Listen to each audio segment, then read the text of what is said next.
Bạn đau đầu vì mãi không giảm cân dù đã kiêng đủ thứ. Ai cũng bảo ăn ít, tập nhiều sẽ giảm cân, nhưng mặc dù bạn đã thử đủ kiểu, bụng vẫn ấm ức. Có một thứ trong cơ thể đang âm thầm phá hoại mọi nỗ lực của bạn. Có những thức ăn tưởng là tốt, lại không tốt một chút nào cho đường ruột. Tôi là Dr. Minion, thạc sĩ, bác sĩ chuyên ngành hồi sức cấp cứu. Bạn đã sẵn sàng để khám phá bí mật này chưa? Nếu bạn đang bận, hãy lưu video lại để xem sao nhé. Hãy gặp Kevin.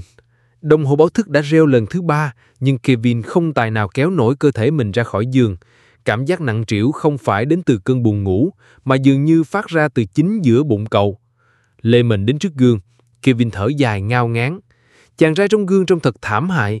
Chiếc bụng dưới lớp áo phông căng cứng như một cái trống nhỏ, sẵn sàng ọp ẹp phản chủ bất cứ lúc nào. Vài nốt mụn viêm đỏ ửng mới toanh lại vừa biểu tình trên cằm, thách thức tiếp kem đặc trị đắt tiền mà cậu vừa mua tuần trước. Ngày mới của Kevin bắt đầu không phải bằng năng lượng, mà bằng một cuộc chiến. Cuộc chiến với chiếc quần jeans dường như đã chật hơn hôm qua. Cuộc chiến với tâm trạng u ám, dễ dàng sụp đổ chỉ vì một chuyện vặt vãnh. Và trên hết là cuộc chiến với màn sương mù dày đặc trong não bộ. Tại văn phòng, sếp vừa giấu việc 5 phút trước, giờ trong đầu cậu chỉ còn lại một khoảng trắng mênh mông. Cậu đọc đi đọc lại một email 3 lần mà vẫn không thể hiểu nổi nội dung. Bạn bè treo cậu có não cá vàng, nhưng chỉ mình cậu biết nó không hề hài hước. Kevin đã thử mọi thứ. Cậu uống trà mát gan thay nước lọc, hy vọng thanh lọc cơ thể. Cậu đắp đủ loại mật mạ mỗi tối, nhưng tất cả dường như chỉ là những nỗ lực tuyệt vọng ném vào một cái hố không đáy. Cậu cảm thấy mình như một người lạ đang mắc kẹt trong chính cơ thể mình. Một cơ thể lúc nào cũng mệt mỏi, khó chịu và phản bội lại cậu.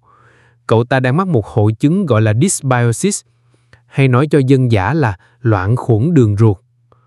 Thành phố vi khuẩn trong bụng cậu ta đang xảy ra một cuộc nội chiến khốc liệt. Biệt đội hủy diệt đang áp đảo đội quân đồng minh. Chúng phá hủy cơ sở hạ tầng, đầu độc nguồn nước và biến một đô thị thịnh vượng thành một bãi rác.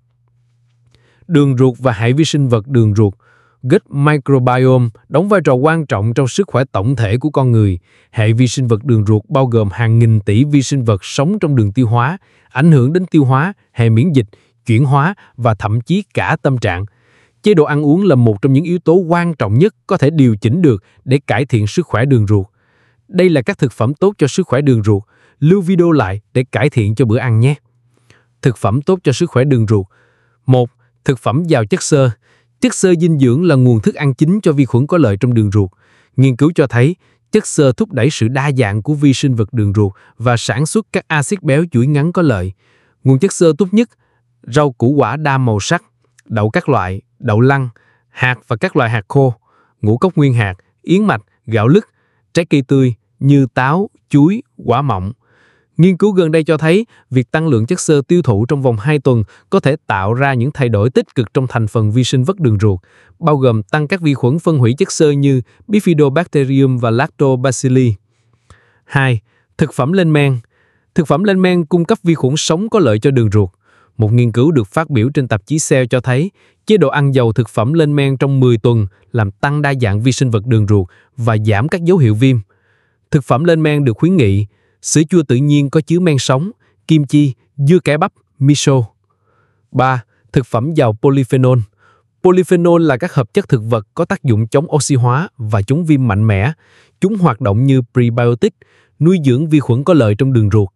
Nguồn polyphenol phong phú: quả mọng như blueberry, strawberry, blackberry, trà xanh và trà ô long, dầu lưu nguyên chất, sô-cô-la đen, quả óc chó và hạnh nhân, quả lựu. 4. Axit béo omega 3. Nghiên cứu cho thấy omega 3 có thể tăng đa dạng vi sinh vật đường ruột và tăng số lượng vi khuẩn có lợi như Lachinospirase. Omega 3 cũng giúp giảm viêm và cải thiện tính toàn vẹn của hàng rau ruột. Nguồn omega 3 tốt: cá béo như cá hồi, cá mackerel, cá sardine, hạt chia và hạt lanh, quả óc chó, dầu cá chất lượng cao. 5. Chế độ ăn địa trung hải. Chế độ ăn địa trung hải được nghiên cứu rộng rãi và được xem là một trong những chế độ ăn tốt nhất cho sức khỏe đường ruột. Nó làm tăng sản xuất axit béo chuỗi ngắn và các phân tử chống viêm. Còn dưới đây là những thực phẩm tàn phá đường ruột của bạn. Lưu video lại, xem dần nhé. 1. Thực phẩm siêu chế biến Ultra Processed Food. Thực phẩm siêu chế biến là mối đe dọa lớn nhất đối với sức khỏe đường ruột.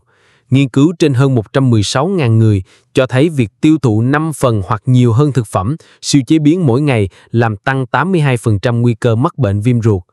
Tác hại của thực phẩm siêu chế biến: giảm đa dạng vi sinh vật đường ruột, tăng vi khuẩn có hại như Enterobacteriaceae, giảm vi khuẩn có lợi như Akkermansia muciniphila, tăng tính thấm ruột, leaky gut, gây viêm mãn tính.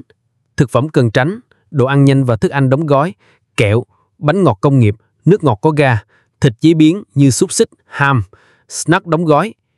2. Đường tinh luyện và chất ngọt nhân tạo. Đường tinh luyện nuôi dưỡng vi khuẩn có hại như Clostridium difficile và E. coli, đồng thời làm giảm vi khuẩn có lợi. Nguồn đường cần hạn chế: nước ngọt và nước trái cây đóng chai, kẹo và bánh ngọt công nghiệp, ngũ cốc ăn sáng có đường, các sản phẩm có chứa siro bắp fructose cao. 3. Thịt đỏ chế biến. Nghiên cứu quy mô lớn trên 9.669 người cho thấy việc tiêu thụ thịt đỏ chế biến làm giảm đa dạng vi sinh vật đường ruột và tăng các vi khuẩn liên quan đến viêm. Tác hại cụ thể: tăng vi khuẩn phân hủy amino acid có hại, giảm vi khuẩn sản xuất butyrate có lợi, tăng nguy cơ viêm ruột và ung thư đại trực tràng. Dầu hạt công nghiệp. Các loại dầu từ hạt như dầu đậu nành, dầu côn, dầu cải chứa nhiều omega 6 gây viêm và có thể phá hủy lớp niêm mạc ruột. Dầu nên tránh: dầu đậu nành, dầu côn, dầu hạt cải, dầu hướng dương, margarine. 4. Phụ gia thực phẩm. Nhiều phụ gia thực phẩm có thể gây hại cho vi sinh vật đường ruột. Nghiên cứu cho thấy các chất nhũ hóa như carboxymethyl, cellulose và polysorbate 80 có thể làm mỏng lớp niêm mạc bảo vệ ruột. Phụ gia cần chú ý: chất nhũ hóa E471, E472, chất tạo ngọn nhân tạo, chất bảo quản sulfit, carrageenan, titanium dioxide. Lời khuyên của tôi là ưu tiên thực phẩm tự nhiên, chọn thực phẩm ít chế biến, gần với trạng thái tự nhiên nhất, duy trì tỷ lệ cân bằng giữa chất xơ, protein chất lượng cao và chất béo tốt, tránh thực phẩm gây viêm và tăng thực phẩm chống viêm, tăng chất xơ dần dần để tránh khó chịu tiêu hóa, uống đủ nước, chất xơ cần nước để hoạt động hiệu quả, đa dạng hóa, thay đổi các loại thực phẩm thường xuyên. Và nếu bạn đang bị mỡ máu cao, cholesterol cao mà không biết phải làm gì, click vào video này, link tại đây và dưới phần bình luận.